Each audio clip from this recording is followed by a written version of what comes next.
مسلمانوں، سب نمازیں خصوصاً بیچ کی نماز یعنی نماز عصر پورے اہتمام کے ساتھ ادا کرتے رہو اور اللہ کے آگے ادب سے کھڑے رہا کرو. پھر اگر تم خوف کی حالت میں ہو تو پیادے یا سوار جس حال میں ہو نماز پڑھ لو. پھر جب امن و اطمینان ہو جائے تو جس طریق سے اللہ نے تم کو سکھایا ہے جو تم پہلے نہیں جانتے تھے اللہ کو یاد کرو.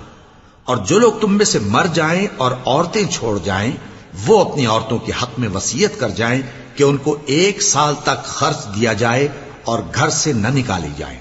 ہاں اگر وہ خود گھر سے چلی جائیں اور اپنے حق میں پسندیدہ کام یعنی نکاح کر لیں تو تم پر کچھ گناہ نہیں.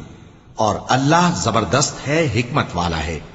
اور مطلقہ عورتوں کو بھی دستور کے مطابق نان و نفقہ دینا چاہیے. پرہیزگاروں پر یہ بھی حق ہے. اسی طرح اللہ اپنے احکام تمہارے لیے بیان فرماتا ہے تاکہ تم